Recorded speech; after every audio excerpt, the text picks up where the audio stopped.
आयुष्य रिकामे आणि अर्थहीन आहे. मानवी जागृतावस्थेच्या 5 पातळ्या आहेत. जसजसा मनुष्य एक एक पातळी चढत जाईल आणि 5व्या पातळीवर पोहोचेल, तसे तो अनुभव करेल की आयुष्य खरोखरच रिकामे आणि अर्थहीन आहे. प्रथम पातळीवर, ज्यावर बहुतांशी मानवता आहे, मनुष्य दुसऱ्याला जबाबदार धरतो. हे जग शिकारी, तर तो स्वतः शिकार या अवस्थेत वावरतो. अहोरात्र संघर्षात पडलेले जीवन जगतो. सुख, उपलब्धी हिसकावून आणि घनघोर संघर्ष करून मिळवण्याच्या प्रयत्नात असतो. सुखाच्या आनंदाच्या प्रसंगात सुद्धा कसल्याशा विवंचनेने ग्रासला गेलेला असतो. अनेक अनुभव घेतल्यावर, टक्के टोणपे खाल्ल्यावर त्याला दुसऱ्या पातळीवर बढती मिळते. आपण जबाबदार. आता तो समजूतदार होऊ लागतो. दुसऱ्यांनी केलेले कर्म स्वीकारू लागतो. प्राप्त परिस्थितीत स्वतःची सुद्धा जबाबदारी ओळखू लागतो. दुसऱ्याला सामावून घेणारा उदारमतवादी होऊ लागतो. यश अपयश, आनंद दुःख दोहोंचा स्वीकार करू लागतो.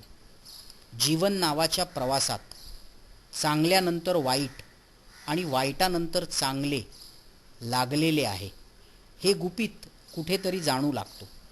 बाह्य जगातील प्रवास आता कुठेतरी अंतर्जगतात सुरू होऊ लागतो आणि त्याच्या मनाची जागृतावस्था 3ऱ्या पातळीवर अलगद प्रवेशते. मी जबाबदार. पहिल्या पातळीवर दुसऱ्याकडे रोखलेले बोट न पाहता आता त्याचा दृष्टिकोन बदललेला असतो आणि प्रत्येक परिस्थितीत आणि प्रसंगात तो स्वतःकडे वळलेली बोटे आता पाहू लागतो. स्वतःचे जीवन जसे घडते आहे त्याची संपूर्ण जबाबदारी तो स्वतः घेऊ लागतो. तो हे समजू लागतो की त्याच्या अनुभवांना त्याच्या समजेने आणि दृष्टिकोनानेच निर्माण केले.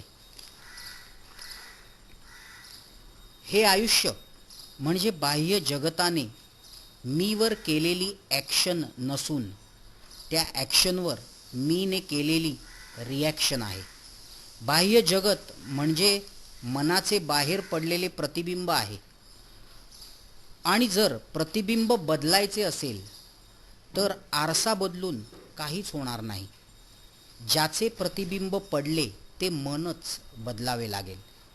मनुष्य 3ऱ्या पातळीवर यावर विश्वास ठेवू लागतो की तुमचे जीवन म्हणजे केवळ तुमचा चॉईस, तुम्ही निवडलेला पर्याय. परंतु 4थ्या पातळीवर याची जाण येते की ज्या क्षणी तुम्ही सौंदर्य निवडता त्या क्षणी तुम्ही कुरूपता सुद्धा निवडलेली असते आणि ज्या क्षणी तुम्ही कुरूपता नाकारता त्याच क्षणी तुम्ही सौंदर्य सुद्धा नाकारलेले असते. कारण दोन्ही पर्याय एक दुसऱ्याशी संलग्न असलेले 2 ध्रुव आहेत. एक समोर मैदानात आहे तर दुसरा पाठीमागे पडद्या आड आहे, परंतु समोर मैदानात येण्याची वाट पाहत थांबलेला आहे. आता तो या जाणीवेत पोहोचतो की ईश्वरी इच्छेशिवाय काहीच होत नाही आणि तो जे घडते आहे त्याचा दर्शक बनतो. हे जाणतो की त्याचे व्यक्तित्व हा आभास आहे आणि आभासाला स्रोताची जाण येऊ शकत नाही. कल्पना सत्य जाणू शकत नाही. जसे स्वप्नातील जगत हे भासमान जगत असून सुद्धा त्या वेळेपुरते हुबेहूब खरेखुरे वाटते, त्याचप्रमाणे भौतिक जगताचे सत्य काय की जे जागृतावस्थेत दिसते? या प्रश्नाचे असे उत्तर दिले जाऊ शकते की हे भौतिक विश्व सुद्धा वैश्विक मनाचे प्रतिबिंब असू शकेल की जे अनेक लोकांचे एकत्र मिळून झालेले स्वप्न विश्व आहे. 5व्या पातळीवर मनुष्याची समज या विचारांप्रत पोहोचते की काहीच घडले नाही. सर्व काही स्वप्न, वैश्विक स्वप्न. आणि हे वैश्विक स्वप्न म्हणजेच माया किंवा ईश्वरी संमोहन, ज्यांनी आपणा सर्वांना संमोहित केले, आभासात टाकले आणि तत्कालीन असा विचार करायला भाग पाडले की आपण जागृतावस्थेत जे जे अनुभवतो तेच सत्य. चौथ्या आणि पाचव्या पातळीवर आयुष्याला ध्येय उरत नाहीत, महत्वाकांक्षा उरत नाहीत, ठरवलेले कार्यक्रम उरत नाहीत, मिळवण्यासारखे काहीच उरत नाही, जिथे पोहोचायचे ते ठिकाण उरत नाही. आयुष्य हे आत्ता या क्षणी उत्स्फूर्तपणे संपूर्ण स्वीकृतीने जगले जाऊ लागते.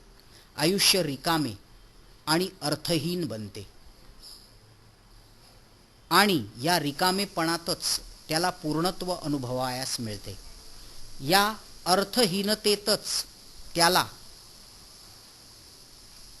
संपूर्ण अर्थ गवसतो.